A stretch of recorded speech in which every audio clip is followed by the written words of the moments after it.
This is your before and after story. Southeastern College can help you prepare for a secure and fulfilling career in the growing healthcare field.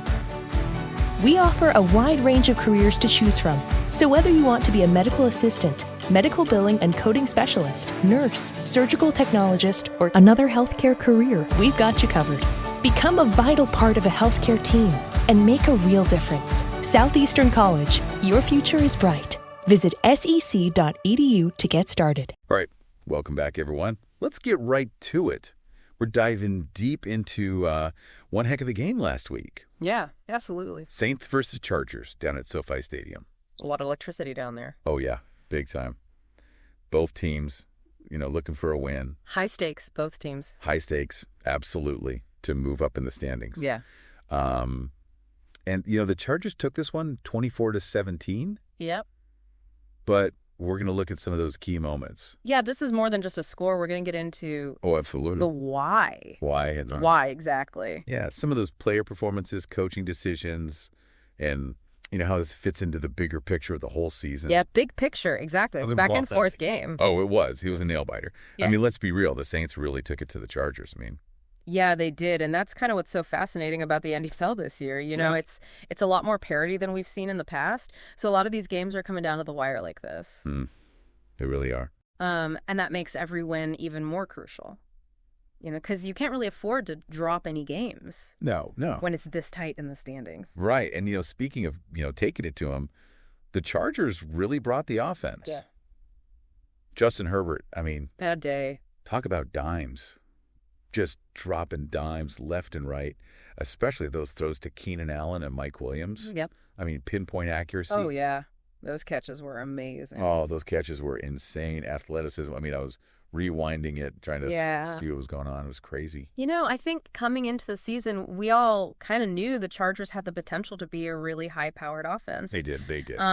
And they're really starting to live up to that hype, Like Herbert, his talent is undeniable, and he's got those weapons on the outside, Allen and Williams, and he's really making the most of it. He really is. And how much of that was, just, part of the plan, and how much of that was him just saying, you know what, I'm just gonna make it happen. I think there was a good mix of both, right? Like some of those plays were absolutely designed. They knew they had the matchups they wanted to exploit. Right.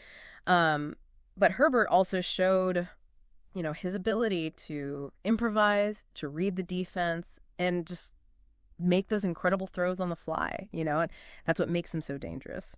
He's the full package. He really is. Oh, yeah. But he was also going up against some pretty good defense. Oh, absolutely. The Saints defense. DeMario Davis. Yeah. Talk about a one-man wrecking crew.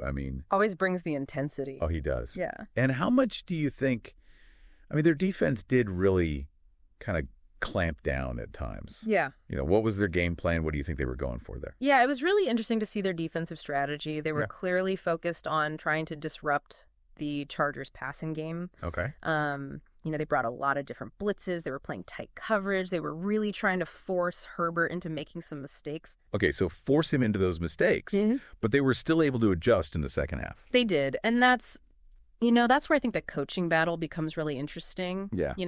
The Chargers made some adjustments at halftime, and, they started using more play-action passes, which really helped to slow down that Saints pass rush. Okay. And then they also started sending their running backs out on routes more, which gave Herbert some extra options if his primary receivers were covered. Okay, yeah. So those adjustments, they might seem subtle, but they really made a difference. Yeah. And they gave Herbert a little bit more time and space to work with. And ultimately, that's what allowed them to kind of break through in the second half. Right. And I think that's what I really love about football. And I know you do too, is it's such a chess match. Absolutely. It's physical, but it's mental game. It's mental. It's a mental game. Yeah. And you can see those adjustments, and that's what makes it so interesting. Absolutely.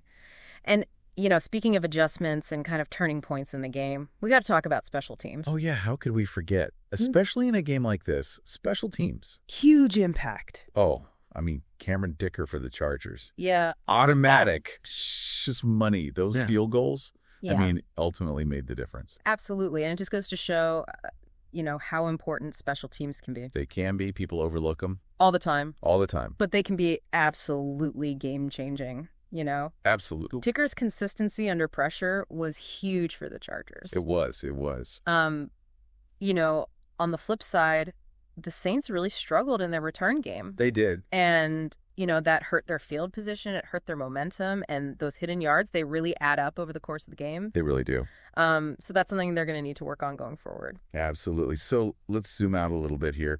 Bigger picture. Mm-hmm.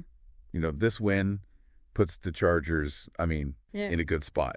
For the AFC West, what do you think how do you see this win, affecting their chances going forward? Yeah, I think this win really solidifies them as one of the top contenders in the AFC West. You know, their offense is clicking right now. Mm-hmm. And, you know, their ability to adapt and overcome adversity, like we saw against that Saints defense. Right. You know, that's a really good sign. It is.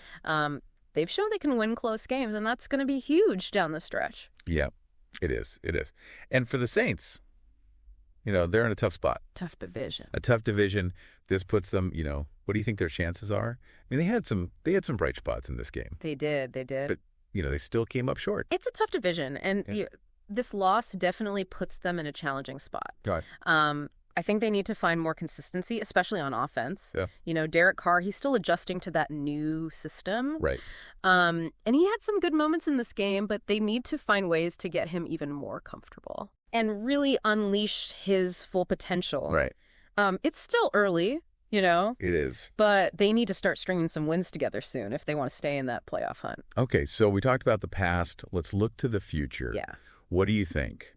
Both these teams got some big games coming up. Some battles ahead. Some battles which we circle on the calendar. Oh, man. Well, for the Chargers, that upcoming game against the Chiefs. Oh, yeah. That's going to be huge. I mean, it's a divisional rivalry game. Right. And, it could have huge implications for who takes control of the AFC West. For sure. For sure. As for the Saints, their next game against the Panthers. Okay. That's another crucial divisional matchup. It is. And it's a chance for them to bounce back and gain some ground in the NFC South. Okay. I like it. Mm-hmm. So for everyone listening, I'm going to leave you with this question. Based on what we saw in this game, both these teams, who do you think has the better chance of going on that deep playoff run? Good question. Think about it. Think about their strengths, their weaknesses, their upcoming schedule. Yeah, a lot to consider. And, keep that in mind as we move forward. And, remember, this was just one game. One game. One snapshot in time. Right. But I think as we saw, even in one game, you can learn so much about these teams. You can. Their character, their potential, their areas for growth. Absolutely. So keep watching. Keep watching. Keep analyzing and enjoy the ride. Enjoy the ride. Today is your lucky day. Today is the day that our $3 website works for you, paying you directly to your PayPal daily. Imagine $3 ongoing continuous payments to your PayPal account. Imagine falling asleep and waking up to $300 in your PayPal account. How would this make you feel? How could this help you? What bills could you pay? What kind of fun could you have? What does that retirement look like now? All for a one-time payment of $3. This website is DFY done for you, fully built and completely hosted, and never stops collecting payments for you. You have spent $3 on coffee on a regular, but that coffee won't help you create multiple streams of income. Click the link below.